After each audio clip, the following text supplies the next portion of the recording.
Manga Kaiju number 8, Kaiju Hachi, yang udah tamat, udah selesai, dan tentu aja ini akan jadi spoiler alert. Ini adalah argumen gue mengenai endingnya Kaiju 8 yang ini kenapa sih, kayak why it's happen again, yaitu adalah manga yang in my opinion diburu-buruin tamat. Seriusan, lu pada yang baca ngerasa hal yang sama gak sih kayak gue? Ini jelas banget buru-buru tamat, kayak no way tamatnya harus kayak gini. Jadi kenapa dengan Kaiju 8? Dan bagaimana lu tahu kayak sotoy batu kayak ini opini gue, mau dengerin apa nggak terserah. Tapi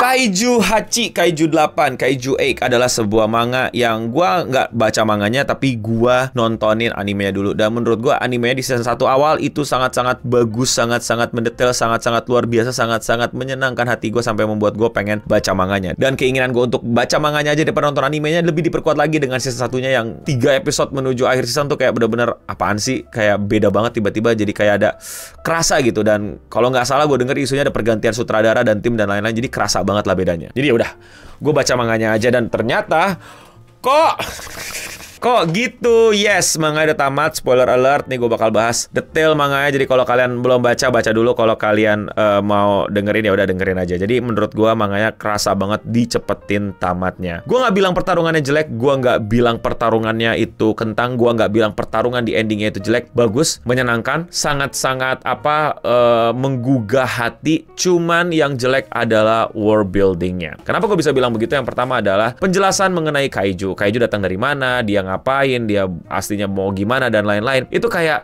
setengah hati dikerjain. Tahu-tahu kayak apa ya? Kayak Titan di Attack on Titan gitu, yang tahu-tahu ada cacing nempel ke pundak lu, ke punggung lu, ke tulang kering lu ya, terus tahu-tahu lu berubah jadi Titan. Tapi menurut gue itu masih bisa dimaafkan karena inti utama dari cerita Attack on Titan kan sebenarnya bukan Titan itu sendiri, tapi Eldian dan Marley, dan tentang bagaimana dunia itu berputar dan kacau balau gara-gara Titan ya, bukan by the Titan itself gitu loh, tapi konflik antar manusianya lagi gitu. Namun Kaiju 8 ini menurut gue sangat berbeda. Ini jelas-jelas konflik antara manusia versus Titan ya, versus Kaijunya. Jadi origin dari Kaiju ini menurut gue sangat-sangat penting untuk menutup buku gitu. Tapi ternyata dijelaskan dengan, kalau nggak salah, satu halaman sederhana ya, siapa tuh yang sipit ngejelasin kalau itu dari inti bumi gitu kan, ada faultnya gitu loh, core bumi, tahu-tahu muncul aja gitu. Jadi kayak ya tahu-tahu ada aja gitu, kayak Oke, karena menurut gue ini bener-bener sayang banget sih kalau misalnya cuman kayak gitu. Kalau misalnya tadi itu cuman dugaan, habis itu dilanjutkan, akhirnya ketemu kenapa ada Kaiju dan lain-lain, masih lebih enak kayaknya gitu loh. Tapi ini tahu-tahu kayak, ya Kaiju itu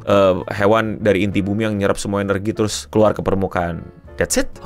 Oke, mengecewakan. Sorry to say, mengecewakan. Sangat-sangat kayak terasa sekali aneh, terasa sekali nggak kelar, terasa sekali kayak ada sesuatu yang belum sempat dieksplor dan sangat sayang banget nggak terjelaskan. Karena sekali lagi yang gue bilang, kalau Attack on Titan gue masih bisa maafin lah, itu ada kelabang nempel ke punggung dan lain-lain, kelabang apalah segala macam. Buat gue masih dimaafkan banget karena that's not the main course menurut gue. That's not it. But Kaiju 8 apa? Ini kan bukan pertarungan antar manusia, bukan antara Kafka Hibino versus The Corp dan lain-lain. No, it's kind of black and white yang cukup jelas gitu, siapa yang baik siapa yang jahat, ya nggak sih? Bener-bener kayak kita nggak peduli pihak sebelahnya itu ada moral apa dan lain-lain, kayak udah berantem aja gitu. Ya hitam dan putih banget, hero banget gitu, hero basic shonen banget. Dan terus asal muasal si larvanya Kafka Hibino alias Kaiju Hachi-nya. Dari mana asalnya? Dari amarah para samurai di era Edo yang mati ngelawan kaiju terbesar. Dia nempel di salah satu samurai yang barely hidup, terus tiba-tiba cemplung ke air, ke core-nya itu, terus berubah jadi larva. I don't think that's a good explanation for me. It's like no, I don't feel it's right. Kayak ya gitu. Jadi ya mereka adalah kemarahan masa lalu. Padahal gini loh, maksudnya kalau emang Kaijunya tuh kayak benar-benar sesuatu yang emang harus dibantai dan gak ada misteri di baliknya, ya harusnya dari awal dibikin kayak gitu aja. Tapi masalahnya Kaijunya ini bagian dari misteri yang belum terpecahkan dan emang lagi mau dijawab gitu. Kenapa tiba-tiba Kaiju ada, kenapa tiba-tiba Kaijunya itu bisa berubah jadi weapon, kenapa sekarang ada evolusi baru yaitu Kaiju 9 yang punya brain, yang ternyata bisa punya kekuatan lain-lain, dan kenapa biasa dia mau nangkep Kafka dan lain-lain. Sayang banget gitu, karena emang udah kritis dari awal tentang misteri dan kompleksitas world building dari kaiju. Gue ngerti banget kaiju ini representasinya ya gempa gitu loh, gempa yang sering terjadi di Jepang dan warga negara Jepang yang harus selalu siap dan standby, dan mereka terus mengupayakan hidup mereka jadi lebih aman daripada gempa, tapi tetap aja ada gempa yang belum bisa mereka tame, belum bisa mereka hadapi gitu. Baru-baru ini juga kejadian gitu ya, tapi ya itu inspirasi yang menarik gitu. Tapi kan ya masalahnya lu jadiin ini sebuah misteri dan pertanyaan gitu. Kaijunya tuh apa? Ya udah oke lah kalau lu nggak setuju sama kedua hal tersebut. Ya kayak ya udahlah no. Oke. Satu poin yang nggak bisa lu elakkan dong. Kafka dan Mina.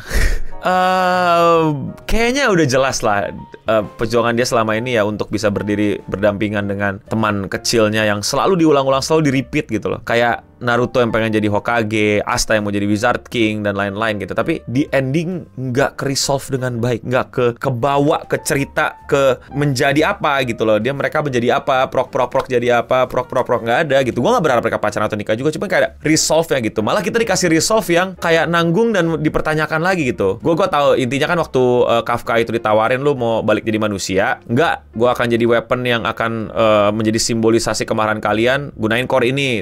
Ya itu juga pertanyaan, kok tiba-tiba dia bisa punya form baru tuh. Ya oke lah no, kalau form baru itu bakal didapat ketika dia buang seluruh jiwa manusianya, tapi kita tahu bahwa jiwa manusia masih ada gitu. Dan ternyata hukumannya kalau misalnya lu habis pakai form ini lu nggak bakal balik jadi manusia atau mati atau gimana gitu. Sampai akhirnya bapaknya si itu kan si cewek rambut kuning kapak itu ngasih jantungnya lah gitu. Oke, fine gitu loh. Oke, gitu. Itu kan menarik gitu loh secara cerita dan lain-lain. But yang kita dapetin endingnya bukan yang tentang Asina mau ngapain, si Kafka mau ngapain. Tiba-tiba ya tahu-tahu si kaptennya bilang, vice kaptennya bilang, lu jangan sampai ketahuan ya kalau lu kaiju 8, dunia pengen tahu rahasia lu gitu. Tapi tiba-tiba ada anak kecil, kaijunya muncul lagi gitu. Ternyata masih belum selesai, kaijunya akan terus ada gitu.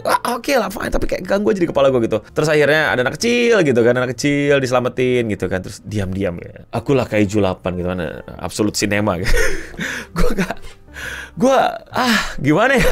Padahal gue suka banget sama bagaimana penggambaran Kafka Hibino dengan kaiju 8 yang kocak. Itu sangat-sangat entertaining sekali, bahkan dianimasikan dengan sangat baik. Gue nggak pernah bisa lupa adegan dia kencing dari pentil itu, sungguh luar biasa bangsat. Dan bagaimana dia di manga ada yang waktu dia bener-bener full form jadi kaiju 8 yang baru gitu, yang Neo Thunder apa gitu gue lupa. Tapi dia marah ke kamera dan minta maaf gara-gara ngancurin drone tentara. It's super unique and I love it gitu. The karakter Kafka menjadi seorang gagal gitu. Ini juga nih, ini jelas misteri lah ya kali, bukan misteri. Ini jelas misteri dong. Yang dimana Kafka kok nggak pernah bisa lulus gitu. Apa yang kurang dari dia gitu? Apa yang nggak terjadi sama dia gitu? Bukan berarti dia nggak pernah latihan, bukan berarti dia nggak pernah mencoba. Dia coba terus loh, dia latihan terus loh. Tapi apa yang membuat dia kok kagak bisa lulus, kagak pernah bisa pakai lebih dari berapa persen gitu bajunya gitu, armornya itu, sampai akhirnya larva itu datang dan tetap masih nggak bisa gitu. The explanation is just not quite there gitu. Emang Kafka kan itu si samurai mati, itu anaknya apa gimana, keturunannya kayak kenapa mesti again, it's ya mungkin keturunannya ya, karena mukanya dianggap mirip lah ya, dan kayak mungkin itu istrinya udah punya anak dan lain-lain, akhirnya muncullah Kafka Hibino yang sekarang. But again it's ya sudahlah. Ya mau gimana, tapi kurang puas gitu rasanya. Ini pernah terjadi juga di Attack on Titan, tapi setelah nonton animenya puas. Jadi season 2 udah keluar, gue belum nonton, mungkin abis ini gue nonton. Kita akan lihat apakah akan kualitasnya sama kayak season 1 akhir atau malah balik ke season 1 awal. Jadi ya mari kita lihat, mari kita tunggu. Yang pasti animenya nggak tahu ya bakal ada perbaikan ending apa enggak tuh gimana. Cuman kelihatan banget manganya. In my opinion, in my humble opinion, itu sangat diburu-buruin dan gue kecewa. Tapi ya mau gimana gitu kan. Mungkin ada urusan lain, mungkin emang ada cekcok di belakang. Gue sudah curiga pasti ada cekcok di belakang karena udah sering telat, udah sering hiatus dan lain-lain. Pasti ada masalah. Semoga yang terbaik buat mangakanya. Gue tetap itu ya. Walaupun gue kecewa, gue gak kayak lu yang bukan lu sih, lu gak ngelakuin. Tapi gue liat fans barat gitu yang sampai ngancem dan lain-lain, mangakanya kayak ngapain sih lu? Lebay banget. Kalau gue ya udah, cuman kecewa, but move on ya. I move on. Life must move on. Sedih. Kita tunggu animenya. Belum berani gue nonton animenya apakah bakal sebegitunya juga. Tapi ya udahlah. Kalau menurut kalian bagaimana? Komen di bawah. Kalau kalian suka sama pembahasan overthinking manga kayak gini dan kalian mau support gue, lakuin dengan sesimpel klik tombol subscribe. Dan buat yang belum tahu, gue upload video sehari 1. Buat kalian yang belum nontonin video-video gue yang lain, klik ke channel gue dan tontonin video yang belum kalian tonton. Dan ya sekian Radio Singham untuk episode kali ini. Gue udah pamit undur diri. Dan untuk kita semua, stay clean and sound. Kayaknya gue udah mulai balik-balik dengan Radio Singham mana seputar internet. Maafin ya. Tapi kenapa kaiju 8 endingnya begini?